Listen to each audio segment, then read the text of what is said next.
Olá, pessoal! Letras na Rede está de volta.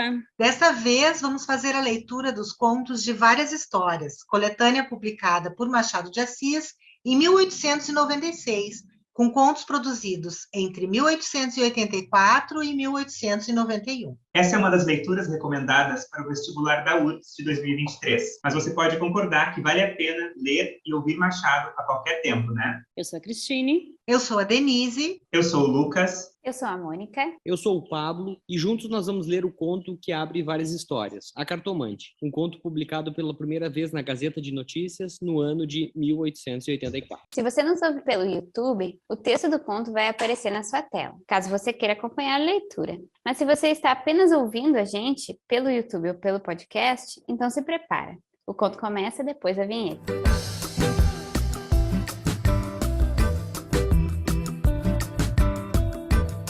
A Cartomante, Machado de Assis. Hamlet observa a Horácio que há mais coisas no céu e na terra do que sonha a nossa filosofia. Era a mesma explicação que dava a bela Rita ao moço Camilo, numa sexta-feira de novembro de 1869, quando este ria dela, por ter ido na véspera consultar uma cartomante. A diferença é que o fazia por outras palavras. Pois saiba que fui, e que ela adivinhou o motivo da consulta antes mesmo que eu lhe dissesse o que era. Apenas começou a botar as cartas, disse-me: a senhora gosta de uma pessoa. Confessei que sim, e então ela continuou a botar as cartas, combinou-as e no fim declarou-me que eu tinha medo de que você me esquecesse, mas que não era verdade. Errou. Não diga isso, Camilo. Se você soubesse como eu tenho andado por sua causa, você sabe, já lhe disse, não ria de mim, não ria.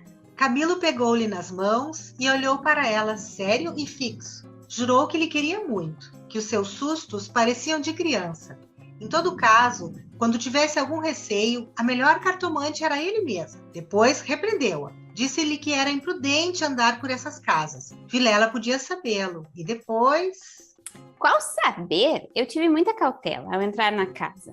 Onde é a casa? Aqui perto, na Rua da Guarda Velha. Não passava ninguém nessa ocasião. Descansa, eu não sou maluca. Tu crês de veras nessas coisas? Foi então que ela, sem saber que traduzia Hamlet em vulgar, disse-lhe que havia muita coisa misteriosa e verdadeira neste mundo. Se ele não acreditava, paciência. Mas o certo é que a cartomante adivinhara tudo. Que mais? A prova é que ela agora estava tranquila e satisfeita. Cuido que ele ia falar, mas reprimiu-se. Não queria arrancar-lhe as ilusões. Também ele, em criança, e ainda depois, foi supersticioso.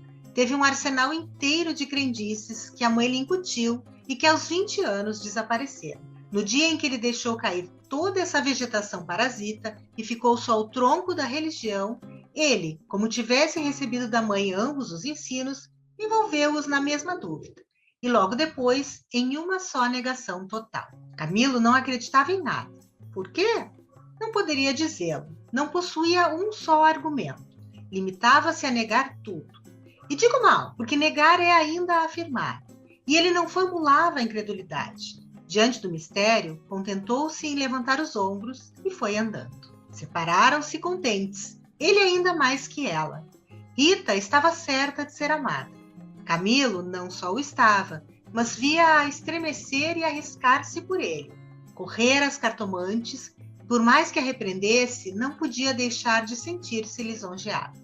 A casa do encontro era na antiga Rua dos Barbonos, onde morava uma coprovinciana de Rita. Esta desceu pela Rua das Mangueiras, na direção de Botafogo, onde residia.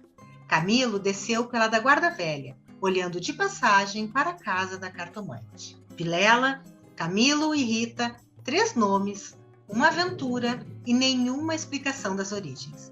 Vamos a ela. Os 2 primeiros eram amigos de infância. Vilela seguiu a carreira de magistrado. Camilo entrou no funcionalismo, contra a vontade do pai, que queria vê-lo médico.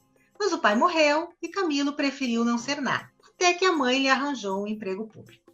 No princípio de 1869, voltou Vilela da província, onde casara com uma dama formosa e tonta. Abandonou a magistratura e veio abrir banca de advogado.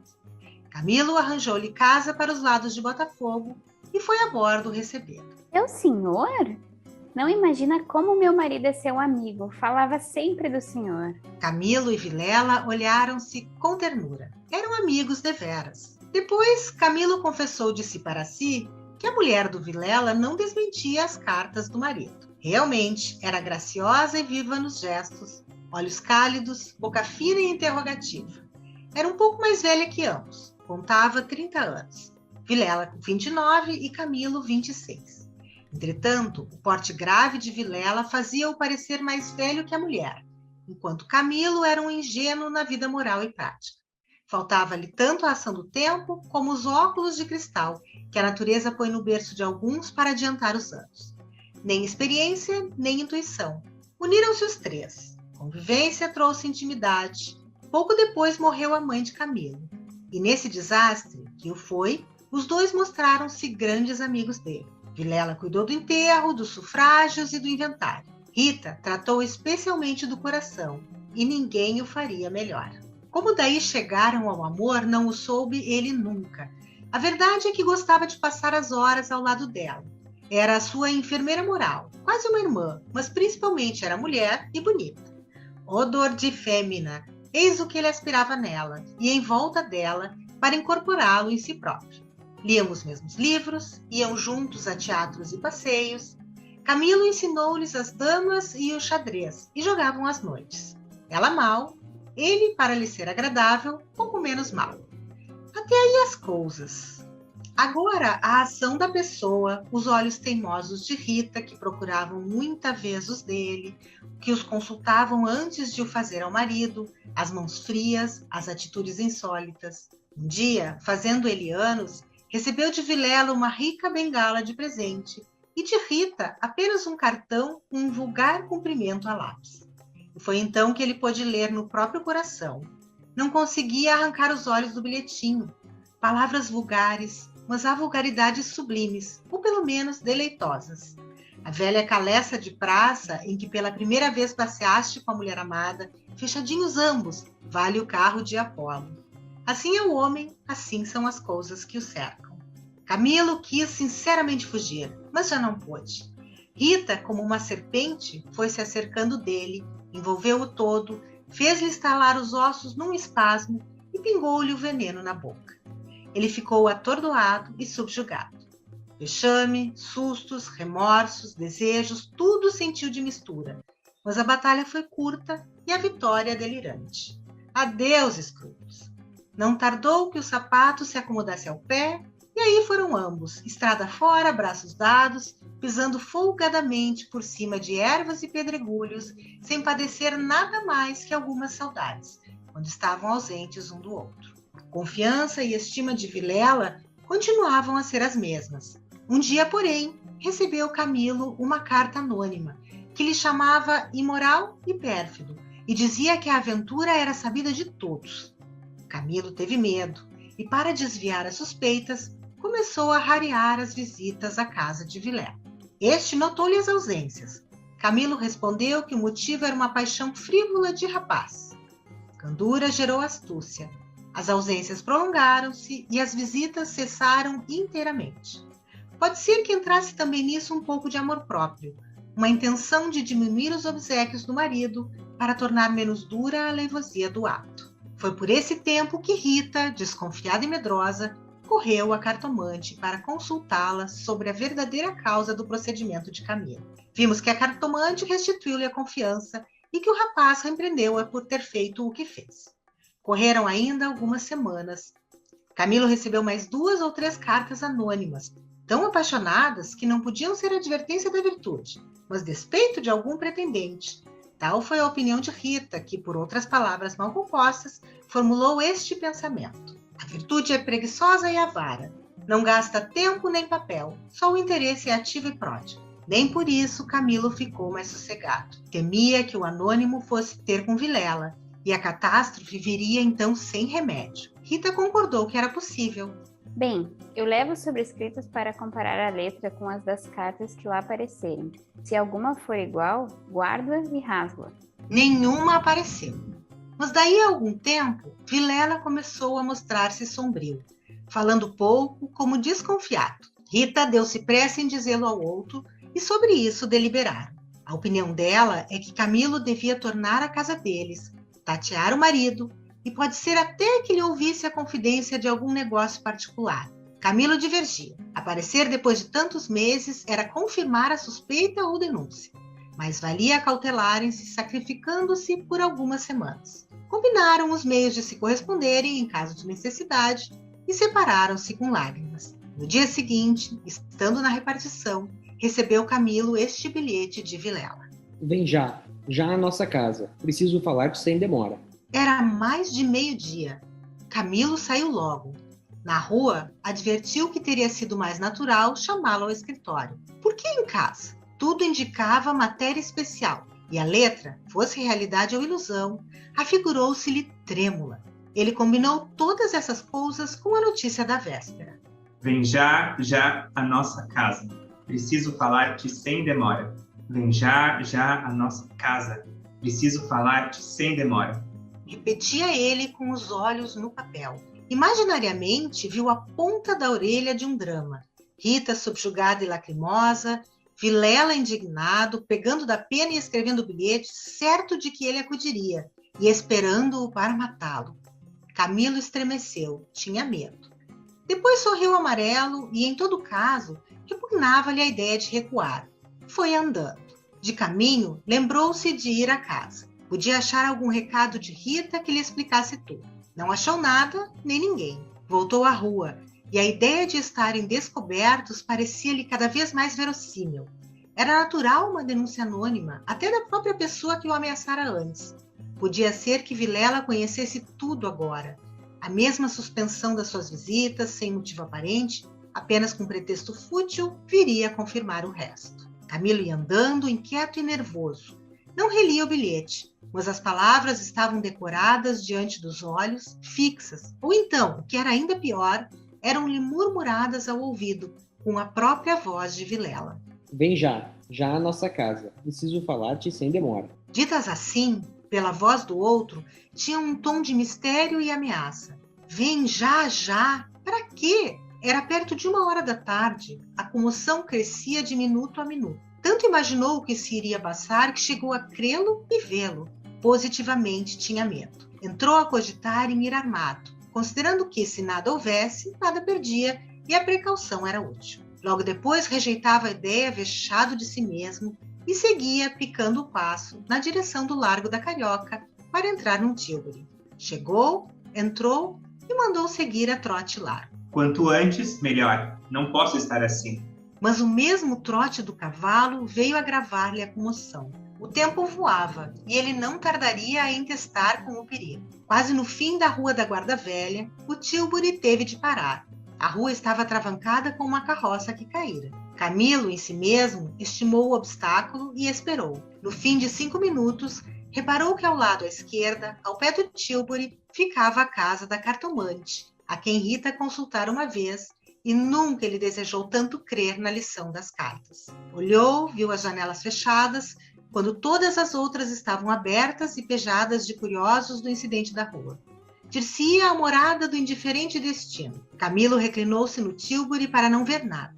A agitação dele era grande, extraordinária, e do fundo das camadas morais emergiam alguns fantasmas de outro tempo, as velhas crenças, as superstições antigas.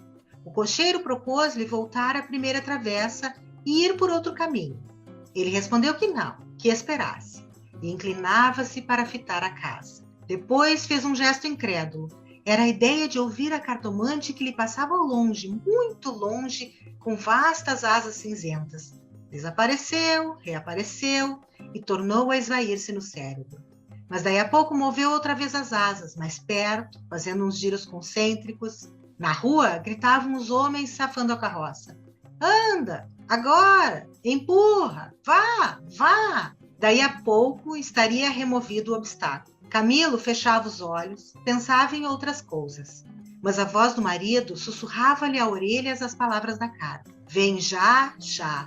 E ele via as contorções do drama e tremia. A casa olhava para ele. As pernas queriam descer e entrar. Camilo achou-se diante de um longo véu opaco. Pensou rapidamente no inexplicável de tantas coisas. A voz da mãe repetia-lhe uma porção de casos extraordinários, e a mesma frase do príncipe de Dinamarca reboava-lhe dentro. Há mais coisas no céu e na terra do que sonha a filosofia. Que perdia ele se... Deu por si na calçada ao pé da porta. Disse ao cocheiro que esperasse, e rápido enfiou pelo corredor e subiu a escada. A luz era pouca, os degraus comidos dos pés, o corrimão pegajoso. Mas ele não viu nem sentiu nada. Trepou e bateu. Não aparecendo ninguém, teve ideia de descer, mas era tarde. A curiosidade fustigava-lhe o sangue, as fontes latejavam-lhe. Ele tornou a bater 1, 2, 3 pancadas. Veio uma mulher, era a cartomante. Camilo disse que ia consultá-la e ela fê-lo entrar. Dali subiram ao sótão por uma escada ainda pior que a primeira e mais escura. Em cima havia uma salinha mal alumiada por uma janela que dava para o telhado dos fundos. Velhos trastes, paredes sombrias, um ar de pobreza que antes aumentava do que destruía o prestígio. A cartomante fê-lo sentar diante da mesa e sentou-se do lado oposto, com as costas para a janela, de maneira que a pouca luz de fora batia em cheio no rosto de Camilo. Abriu uma gaveta e tirou um baralho de cartas compridas e enxovalhadas. Enquanto as baralhava, rapidamente, olhava para ele, não de rosto, mas por baixo dos olhos. Era uma mulher de 40 anos, italiana, morena e magra, com grandes olhos sonsos e agudos. Voltou 3 cartas sobre a mesa e disse-lhe: Vejamos primeiro o que é que traz aqui. O senhor tem grande susto. Camilo, maravilhado, fez um gesto afirmativo. E quer saber se lhe acontecerá alguma coisa ou não. A mim e a ela. A cartomante não sorriu, disse-lhe só que esperasse. Rápido, pegou outra vez das cartas e baralhou-as, com os longos dedos finos de unhas descuradas. Baralhou-as bem, transpôs os maços 1, 2, 3 vezes. Depois começou a estendê-las. Camilo tinha os olhos nela, curioso e ansioso. As cartas dizem-me... Camilo inclinou-se para beber uma a uma as palavras. Então ela declarou-lhe que não tivesse medo de nada. Nada aconteceria nem a um nem a outro. Ele, o terceiro, ignorava tudo. Não obstante, era indispensável muita cautela. Ferviam invejas e despeitos. Falou-lhe do amor que os ligava, da beleza de Rita. Camilo estava deslumbrado. A cartomante acabou, recolheu as cartas e fechou-as na gaveta. A senhora restituiu-me a paz ao espírito. Vá, ragazzo innamorato. E de pé, com o dedo indicador, tocou-lhe na testa. Camilo estremeceu, como se fosse a mão da própria Sibila, e levantou-se também. A cartomante foi à cômoda, sobre a qual estava um prato com passas. Tirou um cacho destas, começou a despencá-las e comê-las, mostrando 2 fileiras de dentes que desmentiam as unhas. Nessa mesma ação comum, a mulher tinha um ar particular. Camilo, ansioso por sair, não sabia como pagasse, ignorava o preço. Essas custam dinheiro. Quantas quer mandar buscar? Pergunte ao seu coração. Camilo tirou uma nota de 10.000 e deu-lhe. Os olhos da cartomante fuzilaram. O preço usual era 2.000. Vejo bem que o senhor gosta muito dela. E faz bem. Ela gosta muito do senhor. Vá tranquilo. Olha a escada. É escura. Põe o chapéu. A cartomante tinha já guardado a nota na algibeira e descia com ele, falando com um leve sotaque.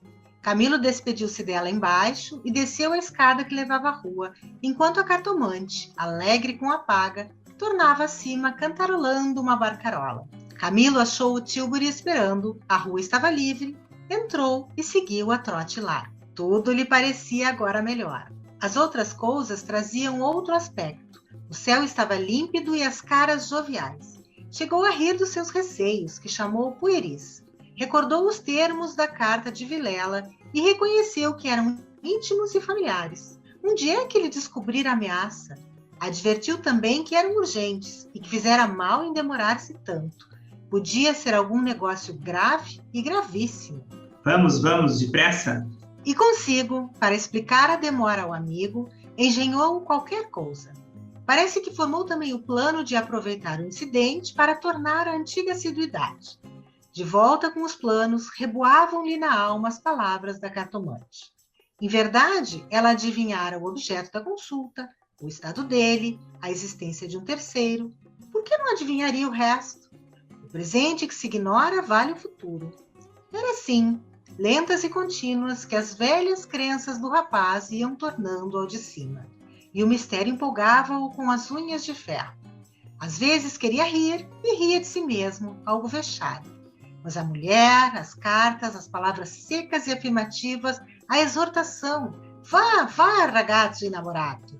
E no fim, ao longe, a barcarola da despedida, lenta e graciosa, tais eram os elementos recentes que formavam, com os antigos, uma fé nova e vivaz. A verdade é que o coração ia alegre e impaciente, pensando nas horas felizes de outrora e nas que haviam de vir. Ao passar pela glória, Camilo olhou para o mar, estendeu os olhos para fora, até onde a água e o céu dão um abraço infinito, e teve assim uma sensação do futuro, longo, longo, interminável. Daí a pouco chegou à casa de Vilela. Apeou-se, empurrou a porta de ferro do jardim e entrou. A casa estava silenciosa. Subiu os 6 degraus de pedra e mal teve tempo de bater. A porta abriu-se e apareceu-lhe Vilela. Desculpa, não pude vir mais cedo. Que há? Vilela não lhe respondeu. Tinha as feições decompostas. Fez-lhe sinal e foram para uma saleta interior. Entrando, Camilo não pôde sufocar um grito de terror.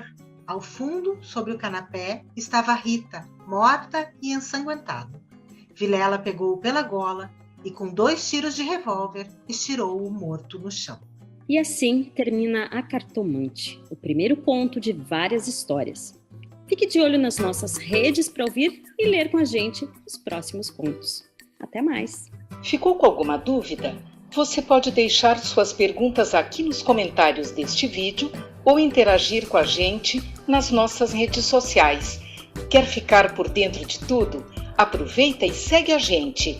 Você nos encontra em todas as mídias pelo @letrasnarede. Até mais!